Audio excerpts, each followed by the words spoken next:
এক ছিল ছোট্ট মেয়ে, নাম রাইনা। সে ছিল খুব কৌতূহলী, খুব সাহসী আর স্বপ্নে ভরা একটা শিশু। তার ছিল একটি সাদা রঙের নরম লোমালা ঘোড়া, মেঘু। মেঘুর লেজটা তুলতুলে মেঘের মতো, আর তার চোখে সর্বদা ছিল বন্ধুত্ব আর বুদ্ধিমত্তার ঝিলিক। প্রতিদিন সকালেই রাইনা উঠে মেঘুকে নিয়ে বনের ভেতরে হাঁটতে যেত। বনটা সাধারণ বন নয়, পুরো জায়গাটা যেন গল্পের বই থেকে বেরিয়ে এসেছে। বিশাল সব গাছ, পাতায় জ্বলা ছোট আলো, আর কখনো কখনো অদ্ভুত গন্ধে ভরা ফুল। সেদিনও রাইনা মেঘুর পিঠে চড়ে বনের মাঝখান দিয়ে যাচ্ছিল। হঠাৎ সে লক্ষ্য করল, পাতার ফাঁক দিয়ে একটা ঝিকিমিকি করা সোনালি আলো নিচে নামছে। প্রথমে রাইনা ভাবল এটা হয়তো সূর্যের আলো, কিন্তু ধীরে ধীরে আলোটা গোল হয়ে একটা ভাসমান আলোর গোলাকে রূপ নিল। আলোটা ধীরে ধীরে রাইনার সামনে এসে দাঁড়ালো। রাইনা বিস্ময়ে বলল, তুমি কে? আলোর ভেতর থেকে নরম কোমল একটা কণ্ঠ ভেসে এলো, আমি পরীদের আলো। তুমি কি পরীর দেশে যেতে চাও? রাইনার মুখে হাসি ফুটে উঠল। সত্যি? আমি কি যেতে পারবো? হ্যাঁ, যদি তোমার মন সত্যিকারের ভালো আর সাহসী হয়। মেঘু নরম করে হিনহিন করল, যেন সেও যেতে উৎসুক। সেই মুহূর্তেই সোনালি আলো মেঘুর চারপাশে ঘুরে একটা জাদুকরী বায়ুর বৃত্ত তৈরি করল।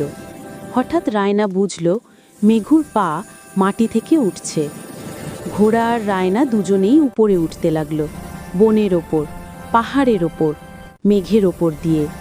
রায়না অবাক হয়ে দেখল মেঘের মধ্যে ছোট ছোট আলো নাচছে। মেঘু আকাশে সোজা চলতে লাগল, আর বাতাসে ভেসে এলো মিষ্টি ফুলের গন্ধ।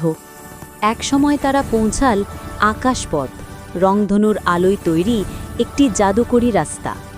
রাস্তা দেখতে ঠিক লম্বা রামধনুর মতো, কিন্তু ঝিলমিল করছে যেন তারার আলোর সাথে মিশে গেছে। হঠাৎ তারা আর ঘোড়ার পাশ দিয়ে ভেসে গেল ছোট ছোট আকারের আকাশপরীরা। তাদের পাখা কাচের মতো স্বচ্ছ, আর উড়লেই হালকা সুর বাজে। একটি পরী এসে রায়নাকে বলল, তুমি খুব বিশেষ, পরীর দেশে যেতে পারলে তুমি অনেক কিছু শিখবে। রায়না হাসল আর মেঘু মাথা নাড়ল। দূরে আকাশে দেখা গেল বিশাল রংধনুর দরজা, যা বলা হয় পরীর দ্বার। দরজাটা শুধু রংধনু নয়, বরং সেটা গাইছে হালকা সুরে, নরম মেলোডিতে, যেন বাতাসে মিলিয়ে যাচ্ছে। রায়না অবাক, এত সুন্দর দরজা আমি কখনো দেখিনি। দরজার সামনে নামতেই মেঘুর পা জাদুর মতো মাটিতে স্পর্শ করল। দরজা ধীরে ধীরে খুলে গেল। দরজা খুলে প্রথমেই রায়না দেখল বাতাসে ভাসছে অসংখ্য রঙিন ফুল, ভূমিতে আছে জলজলে ঘাস, এক একটি গাছে ঝুলছে আলোয় ভরা ফল। ছোট ছোট পরীরা তাদের স্বাগত জানাতে ছুটে এলো। তাদের পাখা রংধনুর আলোয় চকচক করছে। একটা ক্ষুদে পরী রায়নার হাত ধরল, স্বাগতম, তুমি সাহসী বলেই এখানে আসতে পেরেছ।